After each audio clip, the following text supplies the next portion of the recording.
Tamil news நேயர்களுக்கு வணக்கம். அரசியல் களத்தில் நடந்த பல்வேறு சுவாரஸ்யமான நிகழ்வுகளை அரசியல் அப்டேட்டில் பார்ப்போம். குறிப்பாக தமிழக பெண்களுக்கு எல்லாருக்கும் நேற்றைய தினம் அதிகாலையில் 5000 ரூபாய் வரவு வைத்தது தமிழக அரசு கொடுத்த ஒரு இன்ப அதிர்ச்சியாக இருந்தது.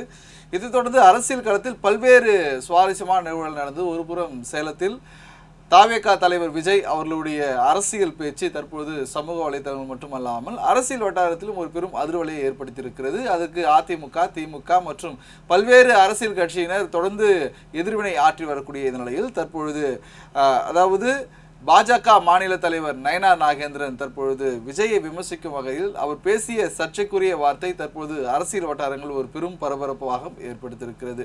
குறிப்பாக இந்த நயனார் நாகேந்திரன் என்ன பேசினாரு, அப்படி அவர் பேசிய கருத்து எதுக்காக தற்போது அரசியல் வட்டாரங்கள் ஒரு பெரும் சர்ச்சையை ஏற்படுத்தியிருக்கிறது. இது குறித்து பாஜக தரப்பில் எந்த மௌனம் காத்து வராங்க, திமுக மற்றும் கூட்டணி இருக்கக்கூடிய கட்சிகளும் இது குறித்து அதாவது தனிப்பட்ட விமர்சனங்களுக்கு பதில் அளிக்க முடியாது என்று தெரிவிக்கக்கூடிய நிலையில் அப்படி என்ன கருத்து முன்வைத்தார்? அதாவது பாஜகவின் மாநில தலைவர் நயனார் நாகேந்திரன் அவர்கள் விஜய் குறித்த செய்தியாளர்களின் கேள்விக்கு பதிலளிக்கும் பொழுது வார்த்தையை தடித்து ஒரு சில வார்த்தைகளை அவர் தவறாக செய்தியாளர் சந்திப்பின் பொழுது தெரிவித்து விட்டார்.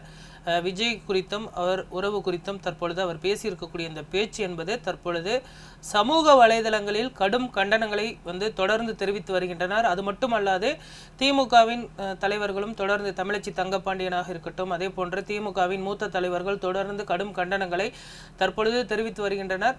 ஒரு தலைவரின் தனிப்பட்ட வாழ்க்கை குறித்து பேசுவதற்கு எந்த ஒரு அருகதை இல்லை என்றும் தற்பொழுது பேசி வருகின்றனர். இந்த சூழலில் தற்பொழுது பாஜகவின் பெண் தலைவர்கள் இது குறித்து எந்த ஒரு கருத்தையும் தெரிவிக்காமல் தொடர்ந்து மௌனம் காத்து வருவதும் தற்பொழுது சர்ச்சையாகி இருக்கிறது. குறிப்பாக பாஜகவின் மூத்த தலைவர் தமிழிசை சவுந்தரராஜன், அதே போன்று கோவை தெற்கு தொகுதி எம்எல்ஏவாக இருக்கக்கூடிய வானதி சீனிவாசன் உள்ளிட்ட இருவரும் தற்பொழுது நயனார் அவர்களுடைய கருத்திற்கு எந்த ஒரு கண்டனமும் தெரிவிக்காமல் இருக்கிறார். இந்த சூழலில் தற்பொழுது சிடி நிர்மல்குமாராக இருக்கட்டும், செங்கோட்டையன் அவர்களும் தற்பொழுது கடும் எதிர்வினையாற்றிருக்கிறார்கள்.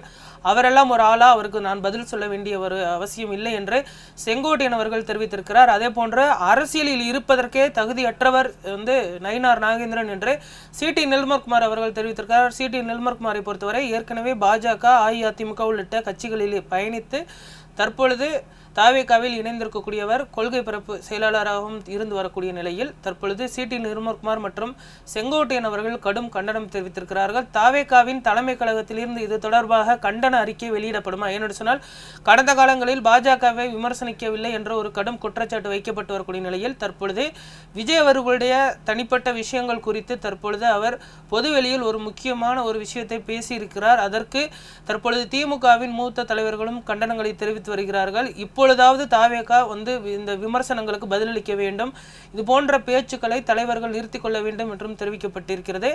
அதே போன்று அமமுகவின் தலைவர் பொதுச் செயலாளர் டிடிவி தினகரன் அவர்களும் தற்பொழுது செய்தியாளர்களை சந்திக்கும் பொழுது தனிப்பட்ட விமர்சனங்களை தவிர்த்து கொள்ள வேண்டும், இது போன்ற கருத்துக்களை பொதுவெளியில் பேசும் பொழுது மிகுந்த கவனத்துடன் பேச வேண்டும் என்றும் டிடிவி தினகரன் அவர்கள் நயனார் அவர்களுக்கு அறிவுரை கூறியிருக்கிறார். தற்பொழுது நயனார் அவர்களிடம் பாஜக கட்சி அலுவலகத்தில் செய்தியாளர்கள் கேள்வி எழுப்பிய பொழுது ஒரு முறைதான் சொல்ல முடியும் என்றும் தெரிவித்திருக்கிறார். இதன் மூலம் அவர் சொல்ல வந்த கருத்தில் தற்பொழுது வரை ஆணித்தரமாக இருப்பதாக சொல்லப்படுகிறது. அந்த கருத்தை தற்பொழுது மாற்றிக்கொள்வதற்கோ அல்லது அதற்கு வருத்தம் தெரிவிப்பதற்கோ அவர் தயாராக இல்லை.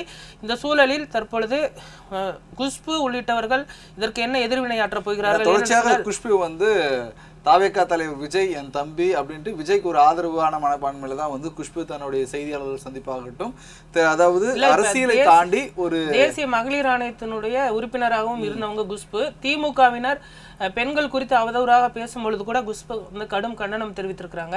இப்போ இந்த நயனார் விவகாரத்துல குஷ்புவோட கருத்து என்ன அப்படிங்கறத முக்கியமா பார்க்க கண்டிப்பா. ஏன்னா கண்டிப்பா குஷ்புவோடைய பதில் அரசியல் வட்டாரங்களை ஒரு எதிர்பார்ப்பப்பட்டாலும், ஏன்னா அவங்க அந்த கமிட்டி மெம்பரா தொடர்ந்து இருக்காங்க. பெண்களுக்கான ஒரு பாதுகாப்பு, பெண்களை அவமதிப்பா பேசுறது, இது போல பல்வேறு விஷயங்களுக்கு குஷ்பு குரல் கொடுத்தவங்க. இதுக்கு குரல் கொடுப்பாங்களா என்பதை பொறுத்து இருந்து பார்க்கணும். இது தவிர்த்து இது ஒரு புறம் சர்ச்சையா அரசியல் வட்டாரங்களை பரபரப்பை ஏற்படுத்தியிருக்கக்கூடிய சூழலில் மற்றொரு புறம் ஏனென்றால் நேற்று தினம் பெண்களுடைய வங்கி கணக்கு திமுக அரசு சார்பாக 5000 ரூபாய் வரவு வைத்தது ஒரு பெரும் வரவேற்பை பெற்றிருக்கிறது. இன்று அதிகாலை முதலே அந்த 5000 ரூபாய் வரவை பெற்றவர்கள் தங்கள் இல்லத்துக்கு முன்பதாக கோலம் போட்டு கொண்டாடக்கூடிய ஒரு உற்சாக மனப்பான்மையில் தான் இருக்குது. அப்போது இதெல்லாம் வந்து 2026 சட்டமன்ற தேர்தலில் ஒரு பிரதிபலிக்குமா என்பது பார்த்தால் அது பொறுத்திருந்து பார்க்கணும். ஏன்னா இந்த 5000 ரூபாயால் திமுகவுடைய வாக்கு சதவீதம் வந்து உயரும் என்று எண்ண முடியாது. ஏன்னா மக்களும் தெளிவாக இருக்கிறாங்க, இது வந்து அரசு வழங்கிய பணம், இதற்கும் திமுகவுக்கும் எந்த ஒரு சம்பந்தம் இல்லைன்ற ஒரு நிலைப்பாட்டில் இருக்காங்க. இருந்தாலும் இதை எப்படி திமுக வந்து கையாள போகுது? ஏன்னா 2026 ஒரு புறம் வந்து அரசு கஜானா காலி செஞ்சுட்டாங்கன்ட்டு அதிமுகவினர் வந்து விமர்சிக்கிறாங்க, ஒரு புறம் வந்து அரசு உங்களுடைய பணத்தை நீங்கள் பெற்றுக்குங்க ஆனால் ஓட்டு எங்களுக்கு போடுங்கன்ட்டு தாவேகா உள்ளிட்ட கட்சி மட்டுமல்லாமல் அனைத்து கட்சியினரும் அரசிடமிருந்து பெறப்படுகிற தொகை ஒவ்வொன்றும் மக்களாகிய உங்களுடைய பணம் என்ன தொடர்ந்து சொல்லிட்டு வரேன். அப்போது இந்த ஸ்டாலின் அவர்களுடைய மாஸ்டர் பிளான் 2026 சட்டமன்ற தேர்தலில் எதிரொலிக்கும் அல்லது இந்த தேர்தல் கணக்கு வெற்றி பெறுமா என்பது எப்படி பார்க்கலாம்? அதாவது ஸ்டாலின் அவர்கள் தற்பொழுது அந்த வங்கி கணக்கில் 5000 ரூபாய் போட்டிருந்தாரு. 13ஆம் தேதி காலை 8 மணி வரை வந்து பார்த்தோம்னால் இந்த செய்தி வெளியே வராமல் பார்த்தோம்னா கடுகளவும் கசிந்து விடக்கூடாது என்பதில் மிகுந்த கவனத்துடன் வைக்கப்பட்டது. ஏனென்று சொன்னால் பாஜகவை சேர்ந்தவர்கள் யாரேனும் வழக்கு தொடுத்து விட்டால் இந்த பணம் என்பது போட முடியாமல் போகிவிடும். இது தேர்தல் முடியும் வரை நிறுத்தி வைப்பதற்கான அந்த வேலைகளும் தொடர்ந்து நடந்து வரும் என்று தெரிய வந்திருக்கிறது. இதனால் ஒரு 7 பேருக்கு மட்டுமே தெரிந்த இந்த மாஸ்டர் ஸ்ட்ரோக் பிளானை தற்பொழுது ஸ்டாலின் அவர்கள் இம்ப்ளிமெண்ட் பண்ணியிருக்கிறாரு. இதில் ஸ்டாலின், உதயநிதி ஸ்டாலின், அதே போன்று தங்கம் தென்னரசு, நிதித்துறை செயலாளர்கள் உள்ளிட்ட 7 பேருக்கு மட்டுமே தெரிந்த ஒரு செய்தி இது.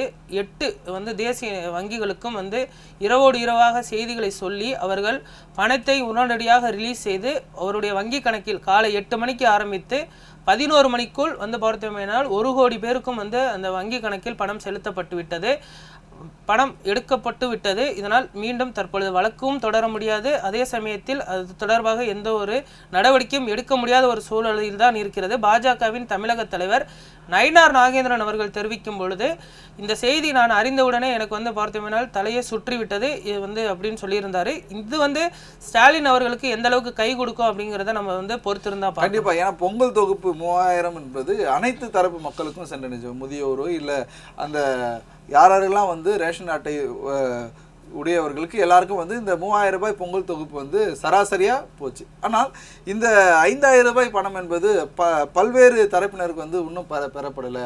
குறிப்பாக முதியோர் பென்ஷன் வாங்குறவங்களுக்கு எங்களுக்கு வரல, இந்த மகளிர் உரிமை தொகை நாங்கள் அரசு வேலை செஞ்சிட்ருக்கோம், எங்கள் மனு வந்து எடுக்க மாட்டேன்னு சொல்லிட்டாங்கன்ட்டு இது போல் பல்வேறு தரப்பினர் வந்து இந்த 5000 ரூபாய் பணம் வரவில்லைன்ட்டு ஒரு வேதனையில் இருக்காங்க. அப்போது இந்த பெண்களுடைய வாக்குகள் எப்படி திமுக கவரும்? ஏன்னா ஒரு சார்பற்ற பெண்களுடைய வாக்கு மட்டும் கவரும் பட்சத்தில் மற்ற பெண்களுடைய வாக்கு இழுக்கக்கூடிய ஒரு நிலைக்கு தள்ளப்படுறாங்களா இல்லையா? அப்போ இது எப்படி வந்து இந்த 1 கோடி அதாவது 1 கோடிக்கு மேற்பட்ட மக்கள் இந்த 5000 ரூபாயில் பயனடைந்தாலும் இதில் எத்தனை சதவீத வாக்குகள் வந்து திமுகவுக்கு செல்லும்? அதாவது 1,35,00,000 ரேஷன் அட்டைதாரர்களுக்கு இந்த பணமானது தற்பொழுது செலுத்தப்பட்டிருக்கிறது. 2 ஆண்டுகளுக்கு பின்பு செலுத்தும் பொழுது 1,02,00,000 பெண்களுக்கு மட்டுமே முதல் கட்டமாக செலுத்தப்பட்ட நிலையில் கூடுதலாக தற்பொழுது ஒரு 20,000 25 லட்சம் பெண்கள் வந்து இந்த உதவித்தொகையை பெற்றிருக்கிறார்கள்.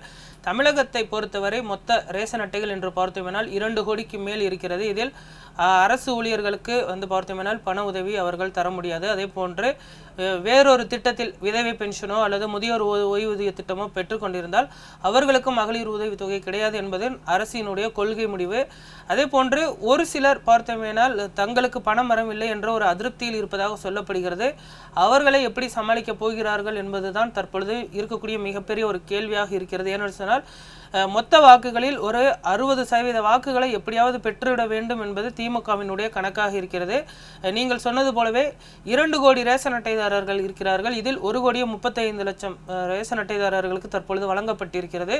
கிட்டத்தட்ட ஒரு 80,000 90 லட்சம் ரேஷன் அட்டைதாரர்களுக்கு பணம் கிடைக்கவில்லை. அவர்கள் மிகப்பெரிய ஒரு அதிருப்தியில் இருப்பதாக சொல்லப்படுகிறது.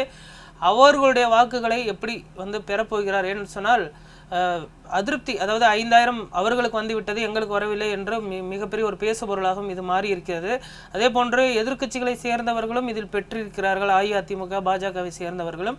இருந்தாலுமே கூட அவர்களுடைய ஸ்டாண்ட் என்பது வரக்கூடிய தேர்தலில் அந்தந்த கட்சிகளை ஆதரிப்பதாகத்தான் இருக்கும்.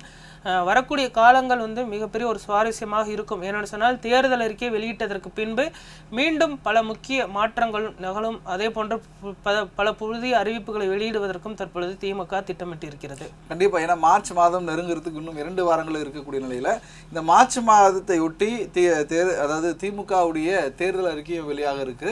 இதில் முதல் கட்டமாக 2026 சட்டமன்ற தேர்தல் மீண்டும் திமுக ஆட்சி அமைந்தால் அவர்களுக்கு பெண்களுக்கு 2000 ரூபாய் என்று அறிவிச்சிருக்கிறாங்க. அப்போ அதிமுகவிலையும் வெற்றி பெற்றால் பெண்களுக்கு 2000 ரூபாய் என்பது 2 கட்சிகளும் மாறி மாறி தங்களுடைய தேர்தல் வாக்குறுதியாக கொடுத்திருக்கிறாங்க. இப்படி இருக்கும்பொழுது இன்னும் புதிய அதாவது தேர்தல் அறிக்கையில திமுக என்னென்ன சர்ப்ரைஸ் வைத்திருக்கிறது என்று பொறுத்திருந்து பார்க்க வேண்டியது அவசியமா இருக்கிறது.